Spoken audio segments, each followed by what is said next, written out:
Amigos do AU, nós vamos ouvir hoje o depoimento de um cineasta que está, a cada dia que passa, se tornando mais conhecido no cinema brasileiro e dando os primeiros passos já para o cinema internacional. Osneide Lima tem um trabalho bastante extenso no cenário nacional e surgiu daqui algumas obras que acabaram levando ele para a Academia Brasileira do Cinema. A partir de agora, nós vamos ouvir um pouco daquilo que é a história, o desenvolvimento, o crescimento desse profissional no cinema brasileiro. Osnei, esse projeto, que é mundial, diga-se de passagem, Barão Ish, o Judeu de Quatro Irmãos, é um longa-metragem que você vem trabalhando já há alguns anos. Como é que está esse projeto? Bom, Júlio, eu quero em primeiro lugar agradecer ao online sempre pela divulgação, pelo trabalho que tem feito na propagação da arte do cinema já há muito tempo, há muitos anos. E quero dizer que é uma satisfação enorme poder recebê-lo aqui hoje e contar um pouquinho da história desse filme que está sendo tão badalado hoje, tão falado a nível de Brasil e até a nível internacional. E para nós, como eu sempre digo, é poder levar um pouco daquilo que nossa equipe faz, nosso grupo faz, as pessoas que estão conosco fazem. E isso é sempre gratificante. Eu quero falar um pouquinho que esse filme nasceu de um sonho. Era um sonho contar a história de Quatro Irmãos. Desde 2005 eu comecei a pesquisar essa história. E é uma história tão bonita que nos fez ir a fundo sobre quem foi Barão Hirsch. Considerado o Moisés das Américas, ele salvou milhares de judeus. Ele trouxe para Quatro Irmãos mais de 500 famílias. A partir de 1911, ele já tinha trazido algumas famílias para Philipson, Santa Maria.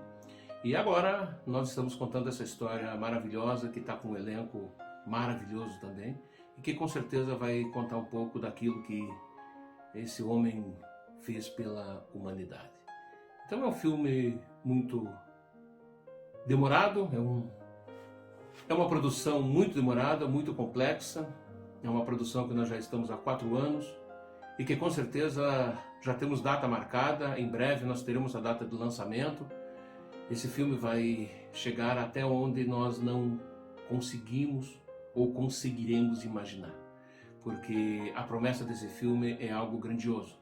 Eu entendo esse filme como um chamado divino, entendo esse filme como uma obra divina e que levará uma mensagem para muita gente, muitas pessoas a nível de Brasil e também a nível internacional.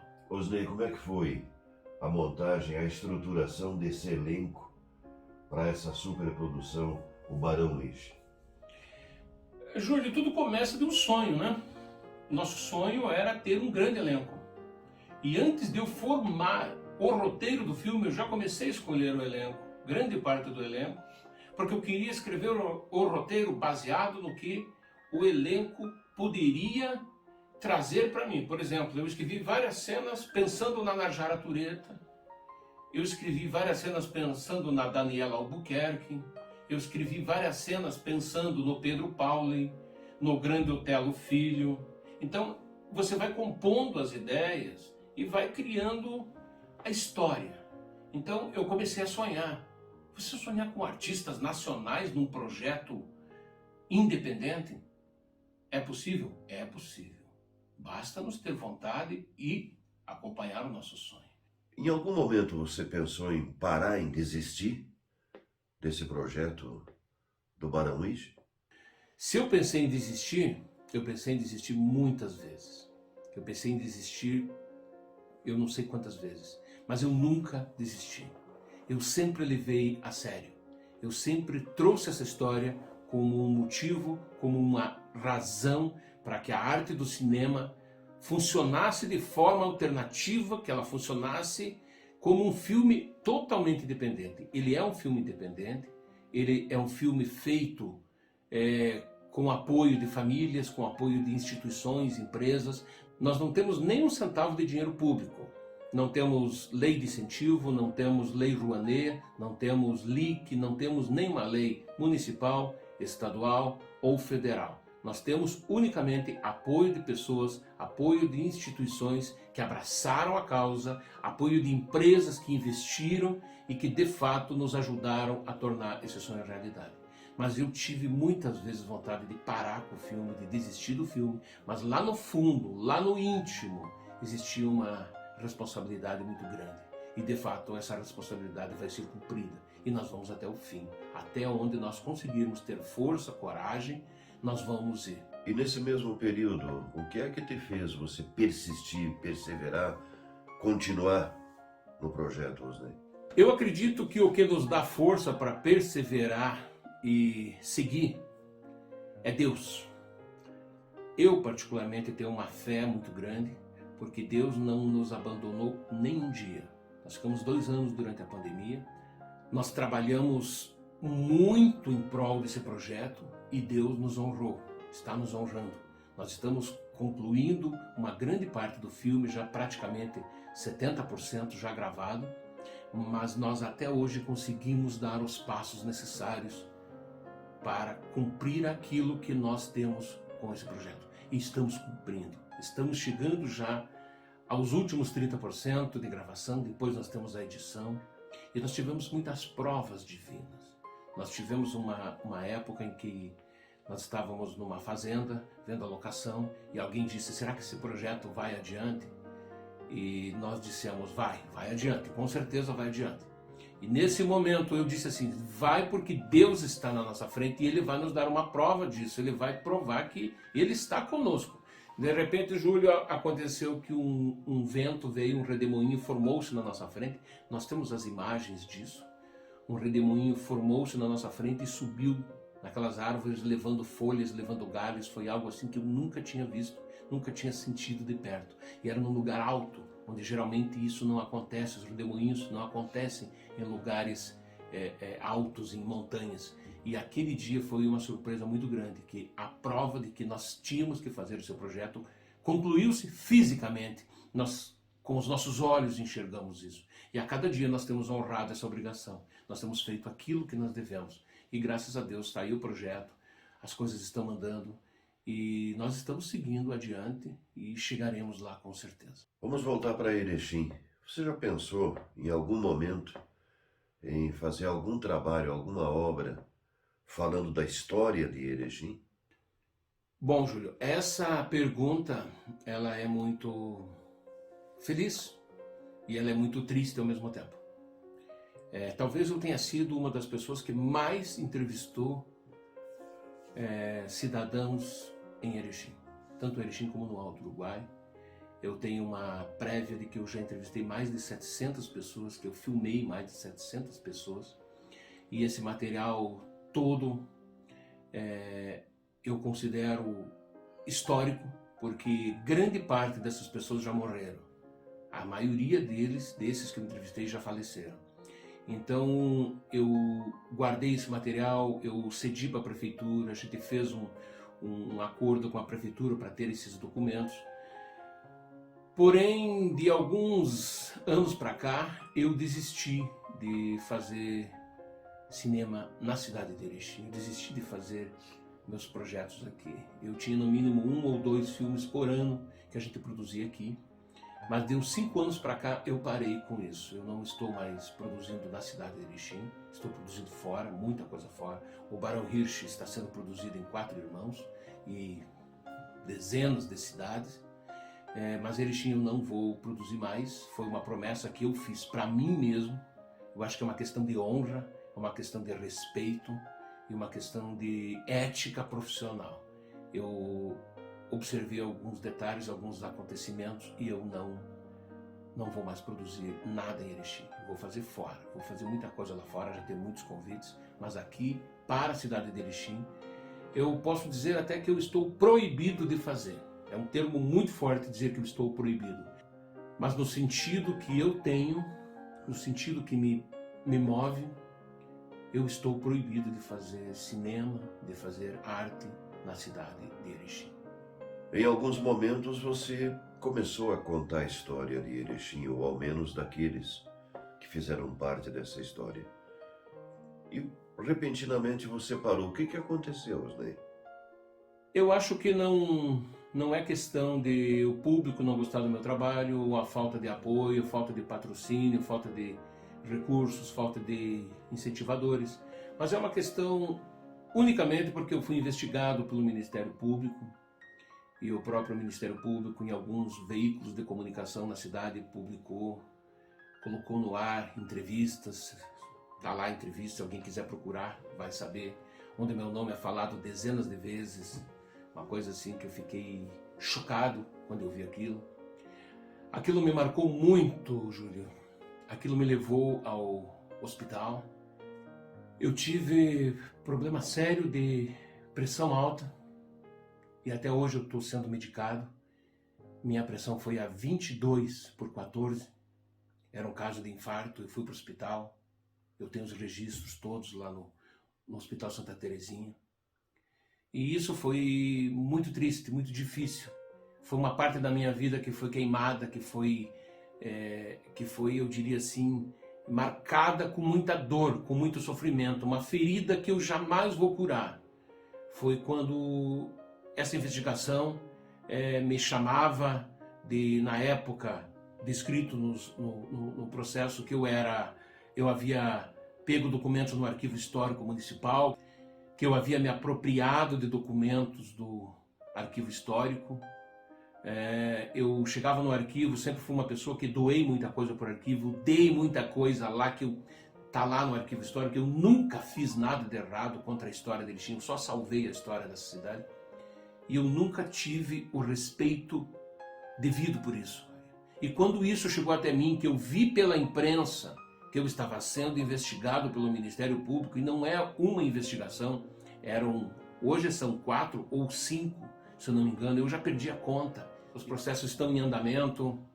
Então, assim, isso me marcou muito. Isso deixou a minha história um pouco borrada. Isso deixou a minha história um pouco triste. Eu não queria que isso tivesse acontecido. Jamais imaginei que isso pudesse acontecer comigo um dia. Mas aconteceu. Eu sempre fiz a coisa certa. Eu entreguei para a prefeitura, eles pagaram valores de 12 mil, de 8 mil reais, de 13.500, valores, enfim, vários valores, vários projetinhos que eu fazia, que a prefeitura adquiria o acervo. Isso gerou para mim uma espécie assim de ameaça para mim mesmo. Eu ameacei a minha história com isso. Isso se tornou difícil para mim me entender. Eu não conseguia me entender. E isso dificultou eu seguir carreira aqui nessa cidade. Não pelas pessoas, não pelos patrocinadores, mas pelo que aconteceu, pelos fatos que antecederam a minha decisão. Eu decidi dia 22 de novembro de 2018, eu decidi que eu jamais colocaria os meus pés aqui em Erechim, no Centro Cultural 25 de Julho, depois do que aconteceu. Osney, qual foi o seu melhor momento em toda essa carreira de cineasta, de diretor de cinema? Olha, Júlio, todo artista tem sua história, tem sua dificuldade, tem sua trajetória, tem a parte ruim, tem a parte boa. Mas eu tive grandes momentos na minha vida profissional que me marcaram. Grandes momentos. Alguns deles foram marcados por personalidades que eu trabalhei e que fizeram vir à tona as minhas ideias e me ajudaram a compor as minhas histórias, os meus projetos, os meus filmes, que são mais de 50 trabalhos hoje. Todos que trabalharam comigo foram pessoas maravilhosas, todos. Então, esses momentos com esses artistas foram de grande impacto. E também, eu acho que no Centro Cultural 25 de Julho, quando eu lancei o projeto dos 100 anos de Erechim, que nós tivemos o prazer de fazer aquela logomarca maravilhosa, junto com o Renan Leite. Aquele momento em que nós reunimos mais de 500 pessoas, mais de 200 pessoas no grupo todo de apresentação e recepção, foi algo maravilhoso. Marcou a minha trajetória, marcou a minha história. E o pior momento, Osney? Eu cheguei em Erechim em 1993 e desde então eu frequentava o Centro Cultural 25 de Julho. E ali eu fiz muitas peças teatrais, eu exibi muitos filmes, eu lancei muitos projetos, foram mais de 20 projetos lançados no 25 durante toda a minha trajetória, minha carreira. Mas o que me deixou mais triste nesse tempo todo não foram projetos que nós tivemos que parar e ficar esperando para continuar por falta de recursos, não foram problemas com a equipe, não foi nada disso. O pior momento foi quando eu cheguei ao Centro Cultural 25 de Julho, depois de tantos anos dedicados à arte, à cultura, e uma pessoa me recebeu. Eu fui apanhar alguns discos, alguns banners que eu tinha lá. E esse episódio foi um pouquinho após a investigação e a mídia toda em cima do meu nome, em cima das negativas do meu nome, dizendo tudo aquilo que de fato nunca foi provado, nada. Eu cheguei ao 25 e a pessoa me recebeu e me disse assim: faça rapidinho o que você precisa aqui, porque aqui você não é bem-vindo. Eu pediria que você não viesse mais aqui por um tempo, porque aqui você não é bem-vindo. Inclusive, eles tinham sido entrevistados, tinham dado depoimentos sobre mim, sobre eu que sempre fiz arte, sempre fiz cultura. Talvez queriam saber algo sobre mim particularmente, mas esse momento, Júlio, me marcou tanto que eu só não fui embora dessa cidade porque eu tenho minha família aqui, porque eu tenho meus projetos que eu comecei aqui, mas isso me desanimou culturalmente. Isso me deu uma tristeza muito grande e de fato foi o pior momento que eu tive em toda a minha carreira. O pior foi você ser recebido e ao mesmo tempo você ser mandado se retirar. Eu acho que eu não merecia isso. Eu acho que eu não merecia essas palavras, eu acho que eu não merecia essas frases, eu acho que tudo isso só fez com que eu desanimasse mais ainda. E quando o desânimo vem, é muito difícil. A gente não consegue superar, a gente não consegue entender por que está acontecendo, qual o motivo, qual a razão, qual a circunstância. Agora, hoje, eu entendo quais as circunstâncias. Serve para um aprendizado. Serve para que, quando saiu aquela denúncia, quando saiu aquela mídia nas redes sociais, Júlio, eu tinha mais de 300 pessoas que conviviam comigo ao meu redor. Sabe quantas pessoas ficaram? Se eu disser 1%, talvez eu esteja mentindo. Talvez 2 ou 3 pessoas me acolheram naquele momento. Foi um momento muito difícil. Eu entendi o significado da palavra amigo e entendi o significado da palavra aproveitadores. É bom quando você está bem, que você está no auge, que você está na carreira, você está lá em cima, você está na mídia, você está bem falado. É bom ser amigo dessas pessoas. É bom entender que quando você precisa do abraço de um amigo, um aperto de mão, você precisa de uma frase, de um telefonema, de uma carona. Você não tem. As pessoas não fazem mais isso. Eu encontrava pessoas que eu convivia na rua, as pessoas fugiam de mim. As pessoas tinham medo de se aproximar de mim. As pessoas tinham medo que eu não sei qual o motivo. As pessoas eram temerosas, não se aproximavam. E isso me deixou muito triste. Isso me deixou muito mal. Eu entendi o verdadeiro significado da palavra amigo. Hoje eu posso entender isso. Hoje eu posso saber quem é amigo e quem não é. Porque eu não vivo mais rodeado de amigos. Até poderia viver novamente, mas eu não quero. Eu opto em não viver rodeado de amigos, não viver fazendo festas, alegrias. Porque na hora da tristeza, não são todos que estão junto com você. Isso é muito triste. Agora, o melhor momento desses últimos tempos, ou de sua história profissional, é o reconhecimento da Academia Brasileira do Cinema. Você recebeu um convite para fazer parte dela. Como é que foi o momento em que você recebeu esse convite? E receber o reconhecimento da academia é algo gigantesco para mim. Eu fiz a inscrição na academia há um certo tempo e eu precisava ser aprovado. Essa aprovação é para diretores, produtores, roteiristas.